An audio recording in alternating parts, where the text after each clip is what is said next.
논쟁이 촉발되고 있는 기본소득 논쟁 문제입니다. 강연을 맡아주신 강남훈 교수님께 박수 부탁드리겠습니다.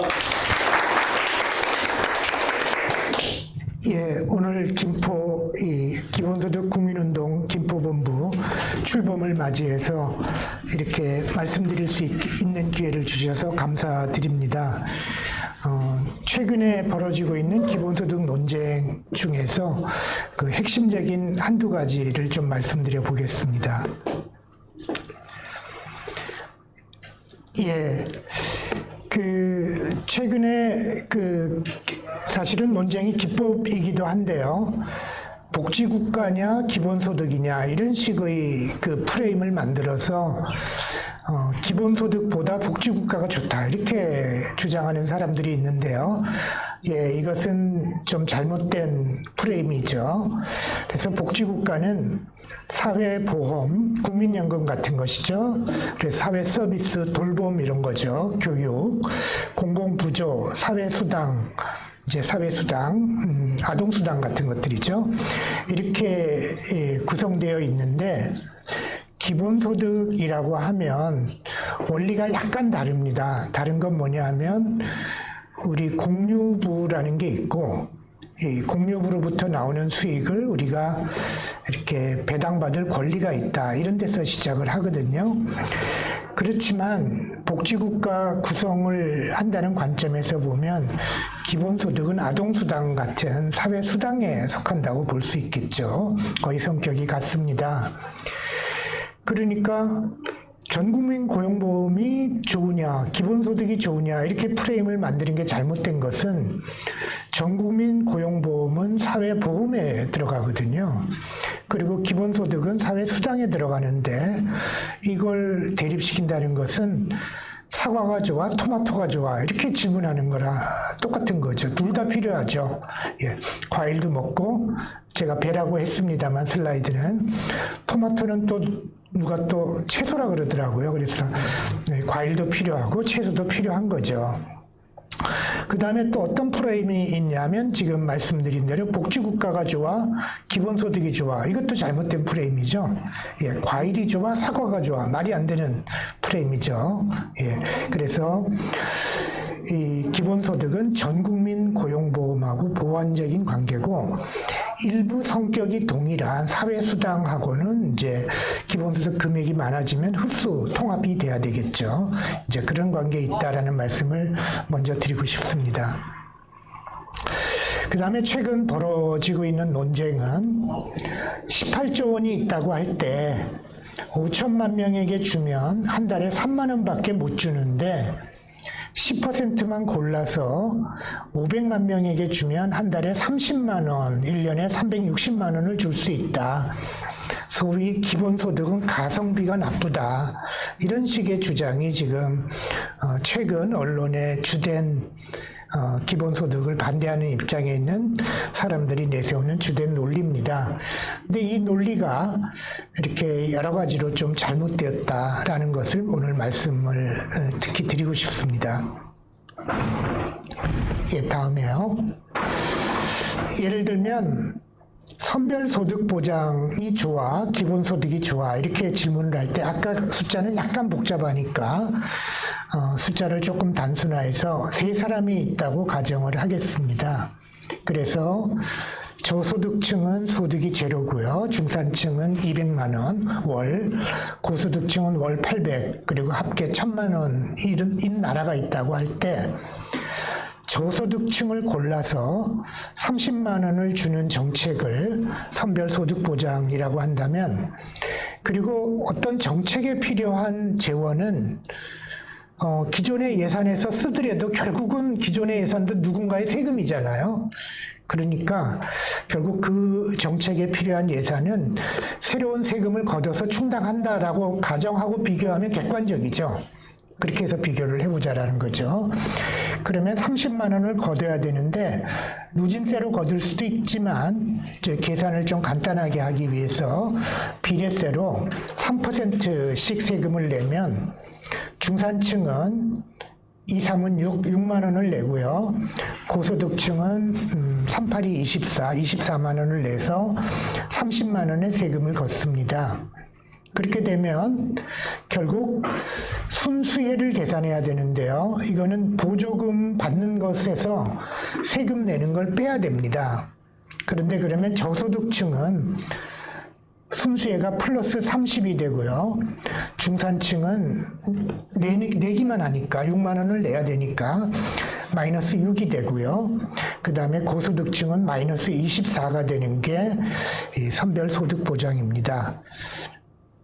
그런데 오른쪽에 나오는 정책은 모두에게 30만 원을 주는 정책입니다. 그래서 기본소득이라고 할 수 있겠죠. 예산이 3배나 많이 들어가는 것처럼 보입니다.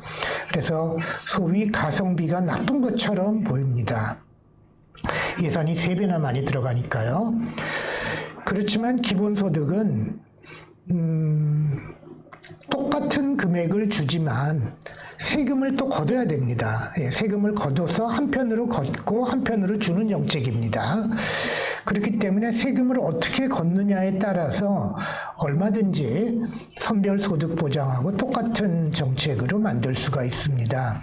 예를 들면 중산층에게 30만 원을 주지만 36만 원을 걷어요. 그럼 저쪽하고 똑같잖아요.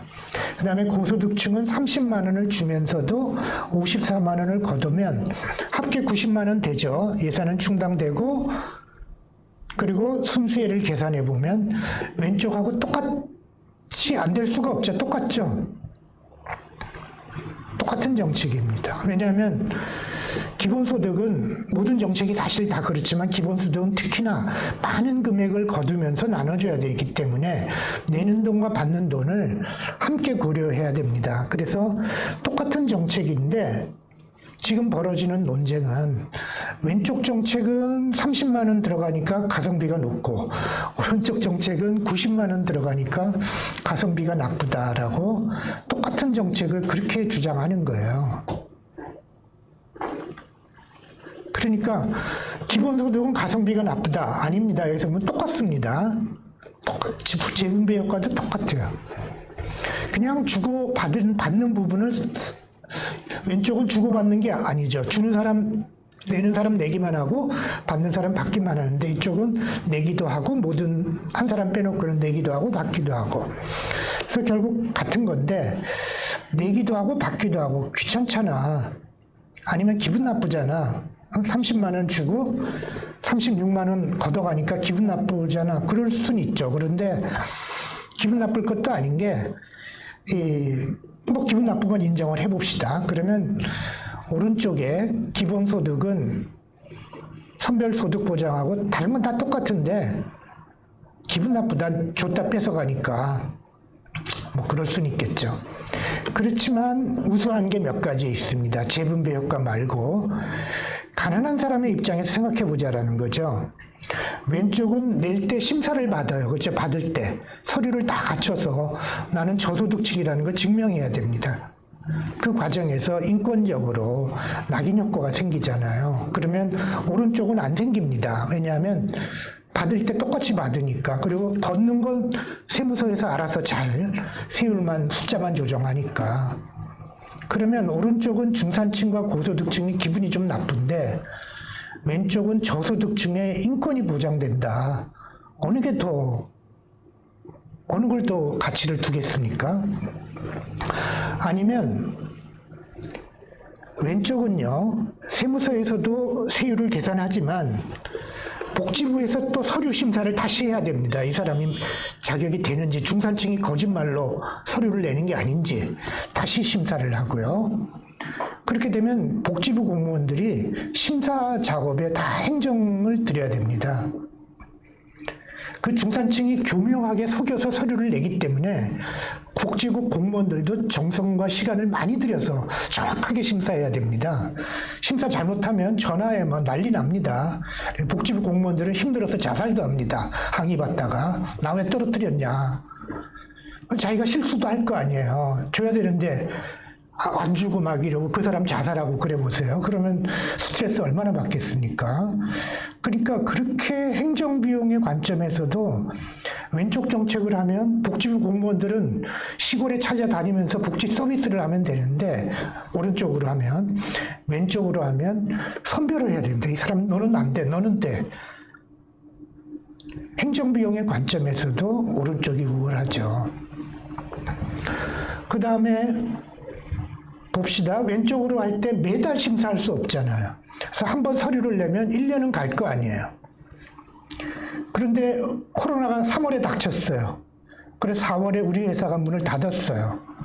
그러면 왼쪽 정책으로 하면 연말에 심사할 때까지 30만 원 못 받잖아요. 근데 오른쪽은 매달 주니까 일단 매달 받다가 연말에 세금 안 내면 되잖아요. 소득이 없으니까. 그러니까 시차가 없죠. 사각지대도 없죠.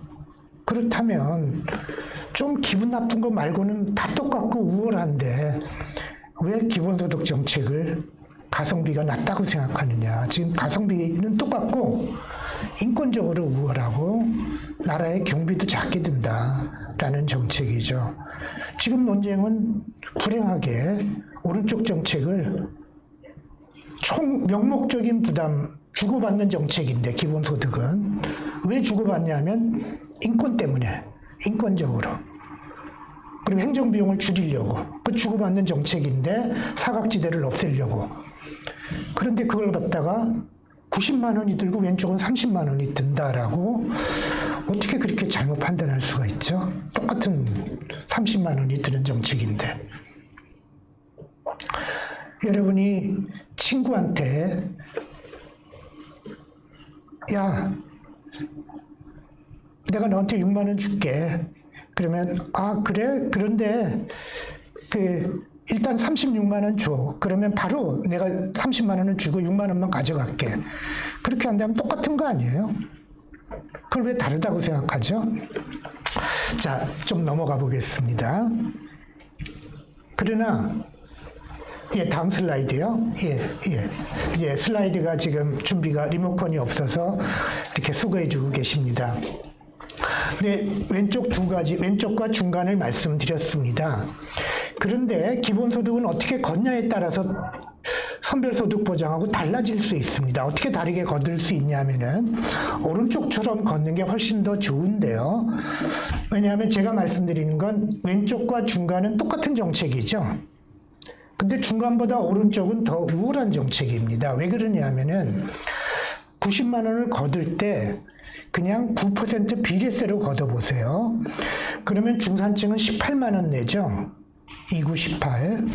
그 다음에 고소득층은 89, 72, 72만 원 냅니다. 비례세니까 어쨌든 형평성이 있는 세금이죠. 9%. 그렇게 걷고 나면 중산층이 마이너스 6이 아니라 플러스 12가 되잖아요. 그리고 고소득층은 마이너스 24에서 마이너스 42가 되잖아요. 그러니까 오른쪽 정책은 왼쪽보다 누가 봐도 똑같은 90의 세금을 걷지만 세금을 이렇게 걷으면 훨씬 더 우월하다고 저는 판단하겠습니다. 왜냐하면 왼쪽은 저소득층만 도움을 받잖아요. 근데 오른쪽은 중산층도 도움을 받잖아요. 그러니까 저는 더 우월하다고 봅니다. 어떤 사람은 12만 원 중산층 주는 건 낭비다. 이렇게 주장합니다. 그리고 어떤 사람은 심지어 뭐라고 지금 언론에서 주장합니까? 왜 중산층에 30만 원을 줘? 이렇게만 얘기합니다. 왜 부자한테 30만 원을 줘? 이렇게 얘기하는 거예요. 말이 안 되죠. 부자한테 30만 원 주지만 72만 원을 걷어서 부자의 부담을 더 키우는 정책이잖아요. 그리고 왼쪽에 중산층까지 왜 플러스로 만들어주는 게 좋으냐 하면 중산층하고 부자하고 격차가 너무 크잖아요. 지금 중산층의 모습은 비정규직이잖아요. 우리 중위소득의 50%부터 150%까지를 중산층으로 보면 그 중에 제가 다 조사를 해보니까 가계 동향 조사를 분석해 보니까 그 중에 60%는 비정규직이었습니다. 영세자영업자하고.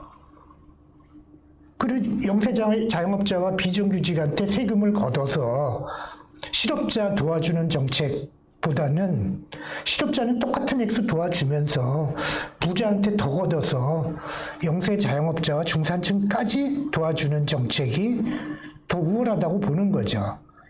기본소득 운동을 하는 사람에서는. 왜 중산층을 똑같이 줘? 아니, 똑같이 주는 게 아니잖아요. 저소득층 30 주고 중산층은 11을 주는 거잖아요. 그걸 왜 똑같이 준다고 생각합니까? 그래서 이런 비합리적인 언론 공간에 펼쳐지는 이런 비합리적인 주장들을 우리가 어떻게 극복해내는 게 우리 기본소득 운동이 성공할 수 있는 그런 바탕이 되는데, 중산층을 이와 같이 이제는, 과거에는 중산층만 되면 다 정규직이었어요. 평생 안정되게 한두 번 직장 바꿀까 그랬는데, 지금 중산층은 표준적인 모습이 비정규직이고요. 2, 3년에 한 번씩 직장을 바꾸게 돼요. 얼마 쉬다가 또 직장 가고.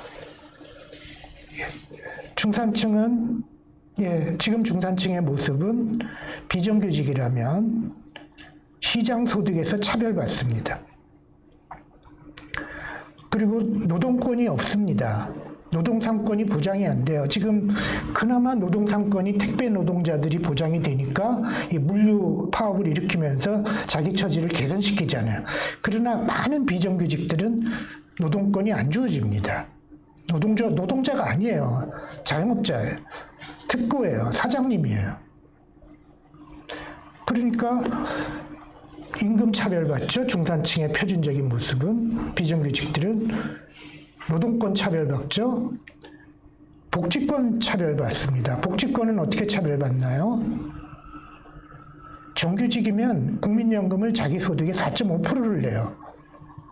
그래도 9% 낸 걸로 쳐줘요. 왜냐하면 4.5%는 고용주가 내주니. 비정규직으로 되잖아요. 자기가 9% 내야 돼요. 어떻게 그런 차별이 있습니까? 세상에 그런 차별이, 억울하게 시장소득도 작게 받는데 국민연금을 2배로 내야 돼요. 비정규직이면. 어떻게 그런 차별이 있는 나라가 해서 우리가 지금 살고 있죠? 국민연금 수령액은 정규직은 40년, 많이 받으면 40년이에요. 비정규직은 자꾸 옮겨 다니다 보니까 평균 10년 받기도 어려워요. 아니, 내는 건 2배 내고 가입 연수는 4분의 1이고 받는 금액은 복지차별까지 받는 그런 정규직 비중산층에게 비정규직 실업자만 도와줄 게 아니라 중산층도 이제는 도와줄 때가 됐다. 부자들은 너무 많이 번다라고 한다면 바로 이 기본소득이 오른쪽 정책이 훨씬 우월하다라고 얘기할 때가 된 것 같습니다. 다음에요. 또 한 가지 문제가 있습니다. 아까 제가 이렇게 보여드린 표는 간단하게 하기 위해서 이쪽은 0원, 그 다음에 중산층은 200만 원 그랬는데, 실제 우리나라 통계에서는 그 사이에 수많은 사람들이 있고 사람들의 소득이 도토리 키재기처럼 쭉 늘어져 있습니다. 예를 들면 이것은 2,800만 명의 소득을 국세청 자료를 가지고, 이건 일반적으로 공개되는 자료가 아닙니다. 이렇게 기본소득 운동에 앞장서신 유승희 전 국회의원께 제가 부탁을 드렸더니 국세청 막 팔을 비틀어가지고 자료를 받아내셨어요. 사람 주민등록번호별로 합쳐주신 자료입니다. 국세청에서. 그래서 한 줄로 쭉 늘여놓고 2,800만 명을 쭉 늘어놓고 보니까 2018년에 50% 번째 중위소득은 2,065만 원. 우리나라 국민소득이 1인당 3만 달러라고요? 1인당 3천만 원 아닙니까? 1,000대 1로 암산하더라도 3인 가족이면 9천만 원이 되면 평균이라는 뜻인데, 이건 개인입니다만 2,800만 명을 한 줄로 세워놓고 보니까 50% 번째 소득이 2,065만 원이었습니다. 10%를 딱 잘라가지고 1인당 30만 원씩 줄 수 있다. 1인당 30만 원씩 매월 줘보죠. 그러면 10% 번째의 연간 소득이 210만 원인데요. 1인당 30만 원 주면 연간 360만 원을 주면 가족은 안 치더라도 36을 더하면 570만 원이죠. 23% 소득이 됩니다. 그러면 11%부터 22%까지 사람보다 소득이 많아지는 거예요. 이게 360만 명입니다. 잘라서 선별하면 집중적으로 많이 주니까 복지 효과가 좋아? 복지 효과 좋죠. 그런데 360만 명보다 소득이 역전됩니다. 360만 명은 어떻게 하려고요? 이 360만 명은 방법이 있습니다. 가령 그래? 그러면 나는 열심히 일해서 5달 최저임금으로 일했는데 이제는 한 달만 해서 200만 원만 받을래. 그러면 10%에 되잖아요. 그럼 360만 원 받게 되죠. 그런 제도에서는. 노동시간을 줄이는 게 됩니다. 합리적인 선택이죠. 그 사람들을 도덕적 해이라고 욕할 수는 없어요. 합리적으로 노동시간을 줄이게 되죠. 그렇게 되면 어떻게 됩니까? 경제활동이 줄어들죠. 규모가. 그래서 어느 구간을 쪼개가지고 그 사람들한테 듬뿍 줄 수가 없는 구조입니다. 우리나라가. 그렇게 했다가는 복지 효과는 듬뿍 될지 단기적으로 모르지만 바로 경제적인 비효율성이 너무나 사람들이 일을 안 해버리게 돼. 360만 명이 정치적으로 억울하다라고 생각하고요. 그 사람들이 일을 안 해버리면 그만큼 이 노동활동들이 다 줄어드는. 그래서 잘라서 듬뿍 줄 수가 없는 나라입니다. 다음에요. 이건 가구별 소득으로 다시 똑같은 말씀을 드린 거고요. 다음에. 또 다음에 이렇게 보고요. 문제가 계속 좀 시간이 모자르기 때문에 조금만 더 하겠습니다. 계속 좀 조금만 더 하겠습니다. 죄송하지만 조금만 더. 요 표를 한번 봐주시기 바랍니다. 이 표를요. 예를 들어서 선별소득 보장인 나라가 있습니다. 왼쪽 부분은 똑같습니다. 아까 말씀드린 것에서 그게 30에서 40으로 올린다면 그 윗부분에서 30에서 40이 된다면 각각 사람들의 순수혜가 30 마이너스 6 마이너스 24가 40 마이너스 8 마이너스 32가 됩니다. 그래서 제가 드리는 질문은 그 위에 있는 선별소득 보장 나라에서 보수 후보와 진보 대통령 후보가 나왔습니다. 그래가지고요. 보수 후보가 30만 원 난 그대로 유지한다. 가난한 사람 이거 돈 더 주면 안 된다. 일도 안 하는데. 근데 진보 후보는 40으로 늘리겠다. 이제 공약을 합니다. 세금을 걷었어요. 정직하게. 그러면 어느 후보가 당선되겠어요? 보수 후보와 진보 후보 중에서? 사람이 3사람이라도 2대1로 중산층이 싫어하겠죠. 근데 2대1이 아닙니다. 이 1번 사람은 받는 사람은 인구의 10%도 안 되고요. 중산층은 인구의 100%, 그것에 한 50배, 100배 되는 사람들입니다. 누가 당선되겠습니까? 근데 밑에 기본소득 나라입니다. 30만 원씩 다 주고 있고 순수혜가 30 플러스 12 마이너스 40입니다. 그런데 선거가 됐는데 보수 후보는 30 그대로 유지, 진보 후보는 10만 원 올린다. 40으로 올리면 순수혜가 40 마이너스 10, 플러스 40 플러스 16 마이너스 56.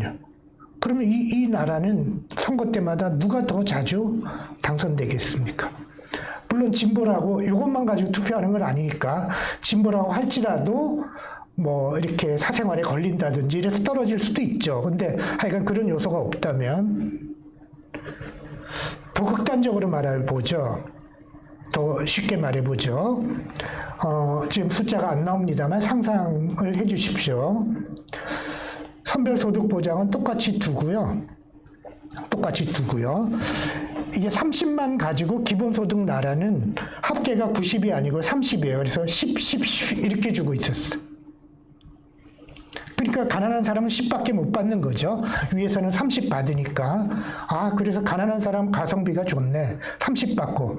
기본소득은 똑같은 30으로 주려면 10, 10씩이잖아요. 근데 선거, 위에 나라에서 선거 5번 해보면 보수가 4번 되고 진보가 1번 됐다고 가정해보죠. 그러면 30 받던 사람이 5번 선거하는 동안에 40으로 늘겠죠. 밑에 나라에는 10, 10씩 받다가 5번 중에 4번을 진보가 집권했다고요. 그러면 이 10만 원 받던 사람은 50만 원이 되죠. 그래서 보편적으로 선거한 나라는 보편적으로 이렇게 복지제도를 설계한 나라들은 사실은 진보 집권 가능성이 75%가 넘습니다. 유럽의 경우를 보면. 우리나라는 뭐 진보 보수가 지금은 약간 균형이 되려나요? 그래도 전체적으로 보면 옛날 선거까지 보면 진짜 압도적으로 보수가 많이 되죠.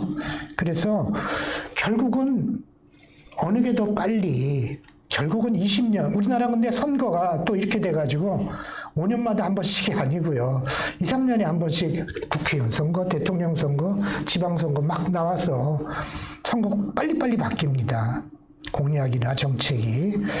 그래서 얼마 안 되는 기간 동안에 따라갈 수 있는데 이런 예를 들어보십시오. 금액을 보십시오. 똑같은 2가지 제도를 한번 보시면 기초생활보장제도는 2000년대에 만들어졌거든요. 그때 김대중 대통령께서 IMF 위기 속에서 그 제도를 도입하셨는데 그때 3% 인구에게 주었습니다.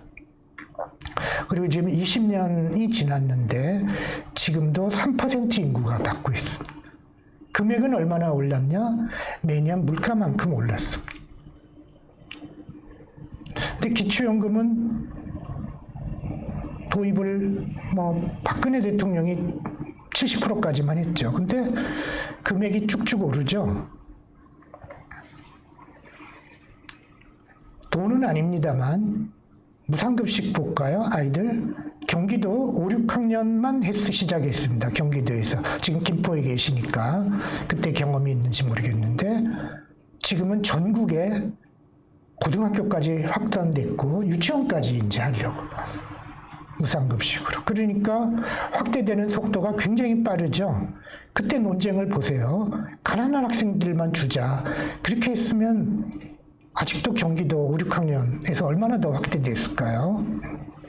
자, 어쨌든 바로 그런 현실 때문에 우리는 어느 게 더 가성비가 높으냐, 굳이 말하자면 단기적으로 볼 때도 그렇고 특히나 장기적으로 볼 때 우리는 87년 이후에 민주주의를 한 이후에도 세금 내는 게 거의 안 높아졌어요. 약간씩 높아지긴 하는데 거의 자연증가분 정도라서 아까 우리 김포에서 이렇게 대표님이 또 말씀하셨고 경기도 대표님이 말씀하셨듯이 OECD 중에서 평균 조세의 반이라 그랬나요? 절반 수준밖에 최꼴등 수준입니다. 아직도 세금이 그래요. 민주화가 된 지 30년이 지나도 아직도 그래요. 그런데 이와 같은 속에서 우리가 한번 이렇게 하자는 것은 이렇게 세금을 늘려가면서도 지지를 받아가면서 같이 해서 세금을 빨리 늘려가서 복지국가를 빨리 만들자 이런 이야기가 되겠습니다. 예, 조금만 더 해보면 뭐 그런 이야기 드립니다. 이제 그래서 조금만 더 이렇게 넓혀가겠습니다. 그래서 뭐 이런 모델들은 유니숙 모델이라든지 오세훈 모델 이런 모델은 설명해 드릴 기회는 좀 없는 것 같고요. 오늘 김포 국민운동본부 그 회원들께서는 제 슬라이드를 이렇게 올려드렸으니까 좀 신청하시면 이렇게 받아보시면서 읽어보시면 대개는 아실만한 내용인 것 같습니다. 그래서 지금 시간이 이렇게 약속된 시간이 거의 됐기 때문에 질문이 있으시면 좀 더 질문을 받고요. 예, 그렇게 또 혹시 이렇게 온라인으로 들으시는 분들 중에서도 질문이 있으면 알려주시면 그렇게 마무리하면 될 것 같습니다. 혹시 이 자리에 계신 분들이나 하나 좀 감사합니다. 일단 그표 한번 다시 볼 수 있을까요? 좀 더 앞에 표를 말씀하세요. 좀 더 앞에 표를. 스타 나와 있는 표. 조금 더 요거요. 저게 좋은데 저게 좋은데 저렇게 됐을 때 하긴 그 부자들이 거의 죽음을 해결되지 않습니까? 그죠? 그런 거에 대한 설득을 어떤 식으로 하면 가장 바람직할지가 사실은 고민입니다. 아주 감사합니다. 조금만 슬라이드를 앞쪽으로, 뒤쪽으로 조금만, 뒤로 조금만, 계속 요거를 한번 봐주시죠. 근데 실제 사실은 민주주의가 처음 생길 때요. 1인 1표 민주주의가 처음 생길 때 그 귀족들이 갖고 있었잖아요. 투표권을. 영국 여왕이 귀족들 우리끼리 민주주의 하자. 이게 뭐 그런 이제 명예혁명이고 뭐 마그나 카르타고 뭐 이런 전통이 있잖아요. 그런데 이제 노동자들이 생겨나면서 우리도 투표권을 달라 운동이 생겼을 때 그 사상가들이 제일 두려워했던 게 하나 있어요. 이게 민주주의이기 때문에 1인 1표 노동자들한테도 투표권을 줘야 되겠다. 근데 노동자들은 숫자가 너무 많지 않냐. 그러면 이 너무 많은 노동자들이 우리 귀족들의 재산을 다 빼앗는 법을 통과시키면 어떡하지? 이게 제일 두려운 일이었는데 사실은 그런 일이 잘 안 벌어져 버렸습니다. 참 민주주의의 비극이기는 한데요.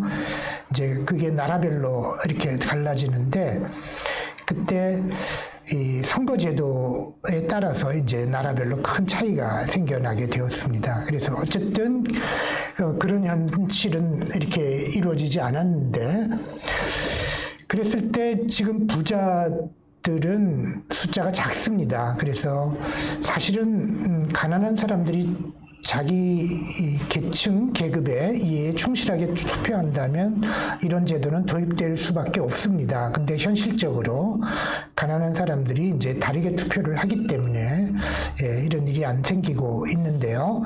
어쨌든 이 부자가 소수인데 중산층이 많고요. 이때 예산상 계산을 해보면 10% 세금을 내면요. 모든 개인에게, 법인은 빼고요. 개인에게 귀속되는 모든 소득에 대해서 10%를 이렇게 부과하면 1인당 월 30만 원, 180조 원이 되고요. 마련할 수 있고 1인당 월 30만 원의 기본소득을 나눠주는 제도가 됩니다. 가능성이. 그래서 이 재정적인 가능성은 제 책에서든 이렇게 상세하게 논증을 했기 때문에 이렇게 그냥 신뢰를 하신다면 이제 그냥 말씀을 더 드린다면 이건 놀라운 상황입니다. 자기의 모든 소득에 자기 집에 자기의 모든 소득의 10% 양도소득을 포함합니다. 이제 자산 팔고 사고 주식 팔고 사고 부동산 팔고 사고 하는 양도소득을 다 포함시켰을 때 10%를 낸다면 보통 사람은 양도소득이 없겠죠. 자산 양도소득은. 그래서 그냥 자기 월급만 생각하면 되는데 10%를 내면 1인당 월 30만 원을 받을 수 있다면 8천만 원인 사람은 800만 원을 내고 3인 가족이라면 1,080만 원을 받게 됩니다. 이 사람은 국민투표에 붙이면 거의 찬성할 겁니다. 그런데 1억 800만 원인 사람은 3인 가족의 똔똔입니다. 근데 이 사람은 반대할지 찬성할지 모르겠는데 제가 쓴 논리대로 하면 찬성할 겁니다. 어떤 생각이냐면 당신은 손해보는 게 없다. 똑같다. 당신이 만약 여기에 국민투표에 붙였는데 찬성표를 던지고 딱 한 표 차이로 3분의 2로 통과시키기로 했는데 당신이 찬성했기 때문에 이 제도가 도입된다면 당신은 손해보는 것도 이익 보는 것도 없다. 그렇지만 당신보다 못 사는 수많은 사람들이 다 이익을 본다. 그럼 당신 반대할래요? 찬성할래요? 당신 손해보는 게 없지만 덕보는 사람이 너무너무 많다. 심지어 연봉 1억 5천인 사람도 찬성을 할지 모르겠다라고 제가 적어놓은 거예요. 당신은 420만 원 손해본다. 1년에. 근데 당신 연봉 1억 5천인 게 몇 년 가겠냐. 당신 자식은 절대로 95%의 확률로 연봉 1억 5천가 안 된다. 당신 형제 중에 400만 원 도와주다가 부부싸움 한 적 없냐. 앞으로 그런 일은 안 생긴다. 더 이상 형제들 도와주다가 부부싸움 할 필요 없다. 그렇다면 이 사람도 찬성할 가능성이 있다는 거죠. 그래서 이것은 어떻게 보면 좀 찬성할 설득하기 나름이다. 그래서 아마도 한 90% 확률로 국민투표에 진짜 붙인다면 통과될 수 있을 것 같다. 근데 물론 이런 계산을 합리적으로 할 수 있는 그 어떤 이런 교육이나 어떤 그 토론이나 이런 게 있어야 되겠죠. 예. 그래서 실제로 경기도에서는 그 이재명 지사께서는 그 예산을 배정해 주셔서 2년에 걸쳐서 2차례 실제 공론 토론을 해봤습니다. 그래서 이 공론 토론 그 슬라이드가 있나요? 끝부분에? 쭉 한번 넘겨봐 주실래요? 공론 토론 슬라이드가. 쭉, 제일 끝에, 예. 여기 보시면요. 탄소세 보세요. 공론 토론을 어떻게 했냐면은, 이 4,000명에게 기본소득 찬반을 물어요. 그러면 경기도니까 또 도지사가 하는 겁니다. 그러니까 사람들이 그냥 40%는 찬성이에요. 그리고 30%는 약한 반대, 30%는 강한 반대인데 4대 3대 3의 비율로 200명을 뽑아요. 그리고 이 200명을 10개 조로 나누어서 한 조에 20개 조가 되나요? 한 조에 4대 3대 3으로 섞이게 만들었어요. 조별 토론을 이틀 동안 토론을 시켰고요. 이틀 동안 호텔급에서 토론을 식사와 숙박을 제공하고 1인당 하루에 10만 원씩 드렸습니다. 토론 비용으로. 도의회 승인을 받아서 물론 했죠. 그렇게 했더니 이게 탄소세를 58% 원래부터 찬성했어요. 토론 전부터. 근데 토론 후에 82%가 찬성. 이렇게 토지보유세 한번 봐주실래요? 그 앞뒤에 어딘가 있을 텐데요. 예, 토지세를 보면 조금 앞으로 그 표. 예, 토지세는 처음에 할 때는 39%예요. 근데 토론을 거치면 67%가 찬성하는 걸로 다 늘어납니다. 합리적인 토론을 하면. 그러니까 합리적인 토론을 하면 사람들이 자기가 내고 받는 건 일단 계산하고 그 다음에 이게 사회에 좋을까 나쁠까 또 고려를 하겠죠. 해서 이렇게 찬성하는 비율이 높아지기 때문에 1년 동안 공론 토론 같은 걸 시키고 국민투표에 붙이면 이 기본소득은 통과됩니다. 적어도 이렇게 토지세나 탄소세 이런 것들은 다 통과될 정책, 기본소득형 토지세 통과된다고 보는 거죠. 그리고 두 번째 연도에서는 다시 물었습니다. 그래서 당시 마음을 바꾼 사람들이 있잖아요. 바꾼 사람들을 집중 인터뷰했습니다.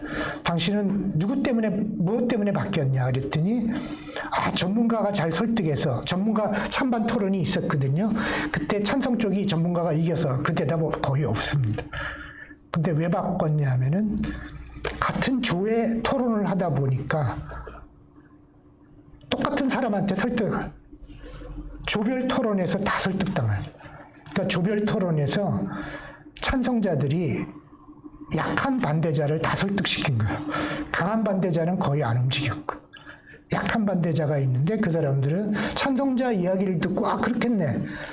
쟤하고 나하고 똑같은 애인데 쟤는 왜 찬성하지? 이렇게 궁금하게 돼서 들어본 거에 찬성하는 이유를 들어본 게 설득된 것입니다. 그래서 이런 국민들이 합리적인 판단을 하면 충분히 설득 가능하다. 물론 부자는 부담이 큽니다. 크지만 부자도 영원히 부자는 아니거든요. 인생에 한 5년 정도 부자거든요. 순부담자거든요. 그래서 얼마든지 그리고 자기 자식을 생각해 보면 지금 우리 자식들은 여기 계신 40, 50대의 자식들은 한 80%의 확률로 한 50% 이상의 확률로 그 자식들은 여러분보다 못 삽니다.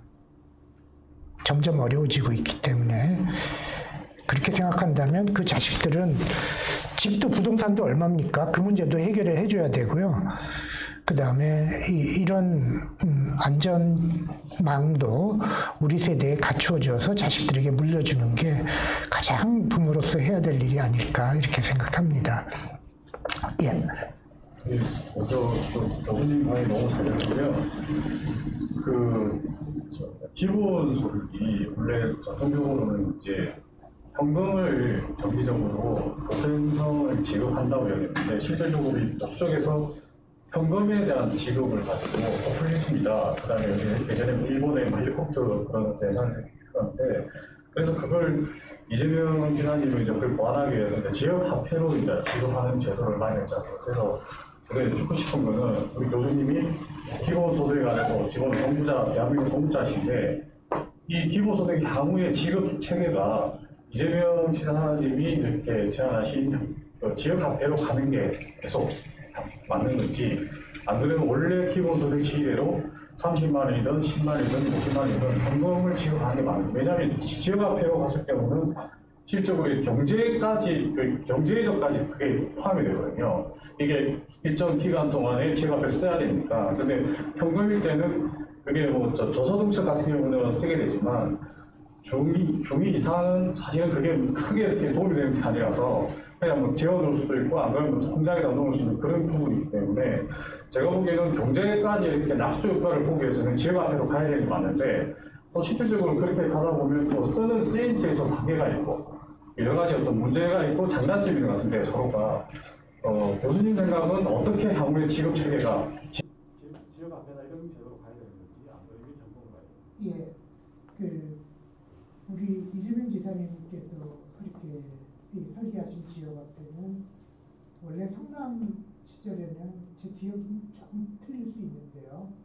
소상공인 중에서 한 5억 이하 정도 그 정도만 했는데 그 도지사가 되셔가지고는 이제 복지부에서 강하게 해가지고 중앙정부에서 10억 이하 매출로 이렇게 한정했거든요. 그렇게 돼도 이제 그래도 어려운 소상공인 골목 경제를 살리는 효과는 충분히 나타났죠. 그래서 아마도 작은 금액 그를 도입할 수밖에 없잖아요. 그래서 뭐 기초생활 한 30만 원이 넘어가기 전까지는 계속해서 지역화폐로 지급하는 게 왜냐하면 국민들에게 충분한 금액을 드리지 못하지만 그럴수록 그 금액이라도 또 어디 어려운 사람에게 더 쓰도록 해가지고 어려운 사람들의 이 효과가 더 커지도록 하는 게 공감대가 넓히는 방법이기 때문에 이렇게 금액이 낮은 도입 단계 한 중간 정도 갈 때까지는 지역화폐 중심으로 가고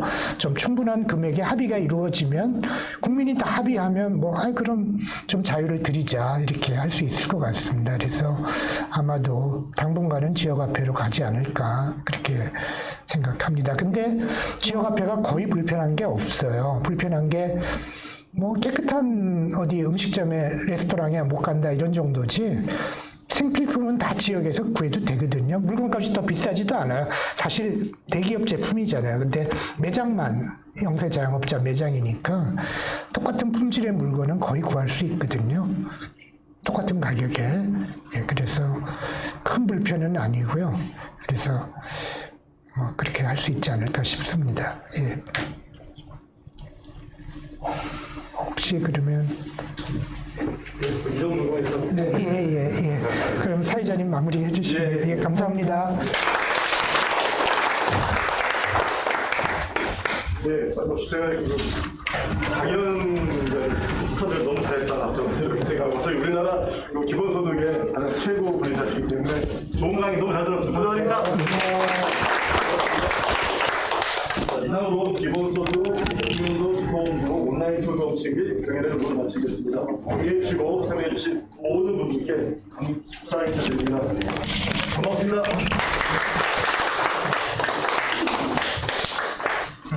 아이, 고마워. 진짜 고마워.